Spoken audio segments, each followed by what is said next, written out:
Хочу отметить, что мы с большой тревогой и озабоченностью следим за развитием ситуации в Украине. Во-первых, особенно трагично, что в нынешний конфликт вовлечены два братских народа – российский и украинский, и не удалось избежать человеческих жертв. Сегодня мы становимся свидетелями беспрецедентного кризиса мировой послевоенной истории.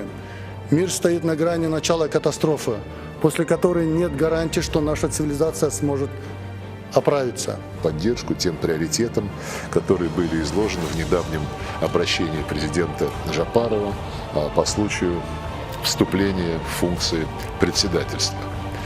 И считаем, что нынешний год позволит продвинуть интеграционные процессы в рамках Евразийского экономического союза на новый уровень. Мы приветствуем также активизировавшиеся парламентские связи. В прошлом месяце нас посетил председатель парламента Кыргызстана. Намечены и другие контакты по линии министерств и ведомств. Говорили о нашем взаимодействии в других областях, включая военно-техническую сферу, сферу сотрудничества министерств по чрезвычайным ситуациям. Мы, конечно же, упоминали о живом интересе наших граждан к культурному, гуманитарному, образовательному взаимодействию, в том числе в рамках мероприятий, которые прошли, несмотря на коронавирусные ограничения, в рамках перекрестного года России и Киргизии. Год завершается, и в ближайшее время ожидаются торжественные церемонии его закрытия в Бишкеке. Говоря о гуманитарной повестке дня, упомяну, что мы ожидаем с энтузиазмом программы, которая будет реализовываться в Кыргызстане в связи с тем, что на этот год древний город Каракол получил статус культурной столицы Содружества независимых государств. Мы с совпадающих или весьма близких позиций обсудили актуальные вопросы региональной повестки дня, наше взаимодействие в международных организациях, включая ООН, СНГ, Организацию договора коллективной безопасности, Шанхайскую организацию сотрудничества, и наметили конкретные шаги по укреплению нашей координации в этих структурах, что отражено в плане сотрудничества наших министерств, который только что был подписан.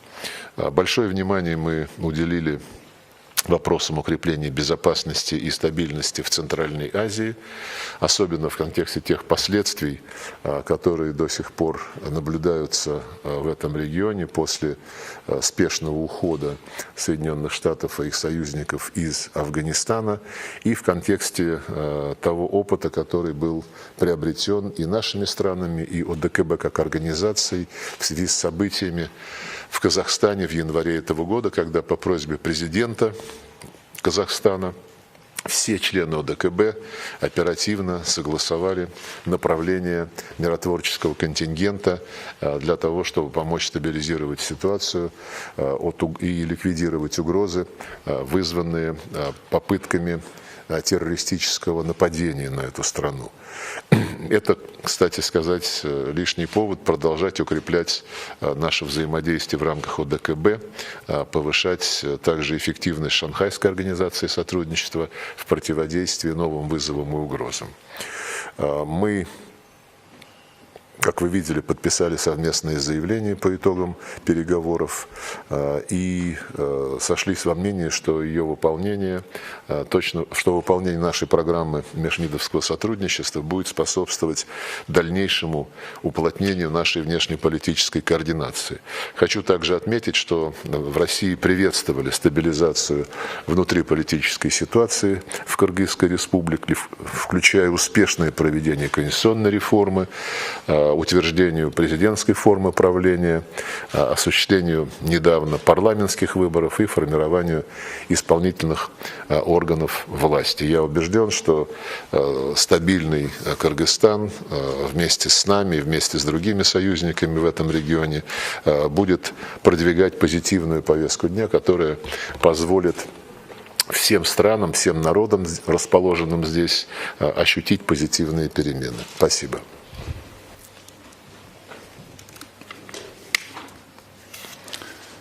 Уважаемые представители средств массовой информации, дамы и господа, в первую очередь, подводя итоги наших переговоров в рамках моего официального визита в Российскую Федерацию, хочу выразить искреннюю признательность министру иностранных дел Российской Федерации, уважаемому Сергею Викторовичу Лаврову, за приглашение, традиционное гостеприимство, оказанное нашей делегации.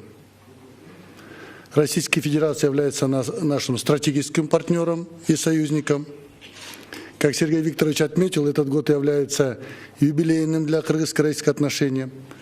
20 марта 2022 года мы отметим 30-летие установления дипломатических отношений между Кыргызстаном и Россией.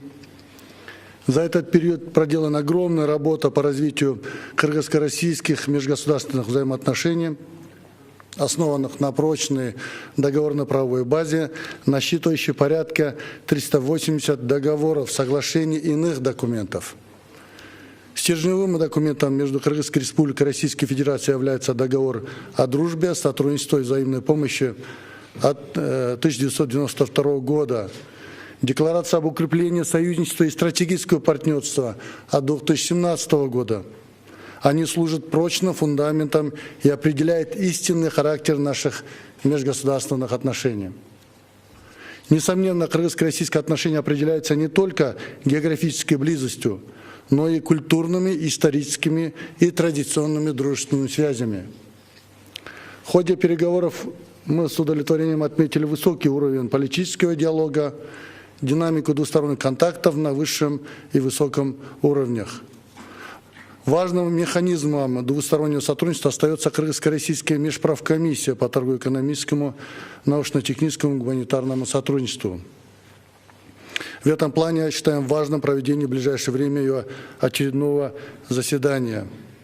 Очень радует, что довольно продуктивно работает Кыргызско-российская межрегиональная конференция.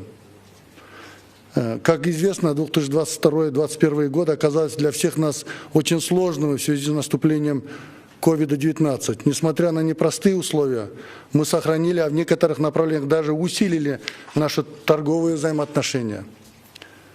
Товарооборот между нашими странами достиг более $2 миллиардов США и вырос на 46,5%. Это еще раз подтверждает имеющийся потенциал для дальнейшего увеличения взаимной торговли по доведению объемов товарооборота в текущем году до $3 миллиардов США. Прямые инвестиции из Российской Федерации составляют практически 60% от общего объема иностранных инвестиций. Надеюсь, этот темп мы сможем сохранить и в этом году.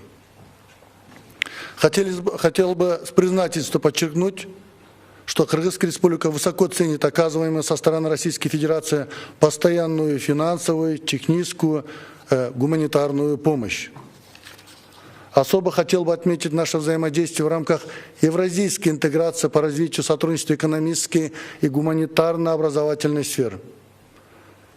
С большим нетерпением ожидаем начала строительства новых общеобразовательных школ на территории Кыргызстана, что создает дополнительные благоприятные условия для поощрения и поддержки изучения русского языка в нашей стране, где, как вы знаете, русский язык имеет статус официального языка.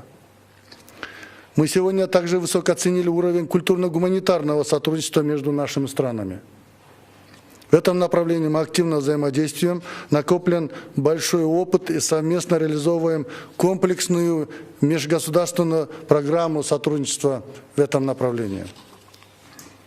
Отдельно обсудили вопросы граждан Кыргызстана, пребывающих и осуществляющих трудовую деятельность в Российской Федерации. В настоящее время в России находится порядка 800 тысяч наших граждан. Их судьбы и правовое положение в России не остается без внимания со стороны руководства России и Кыргызстана. Хочу отметить, что одной из важных задач в рамках евразийской интеграции является продолжение поступательной работы по созданию благоприятных условий для пребывания трудящихся граждан на территории стран ЕАЭС. Мы также обсудили вопросы, связанные с трудностями прохождения медицинского освидетельствования, а также вопросы черного списка, вопросы миграционной амнистии для наших граждан. Главное, нами достигнуто понимание в том, что взаимоприемлемое решение насущных вопросов наших трудовых мигрантов позволит повысить эффективность регулирования миграционных процессов на пространстве ЕС.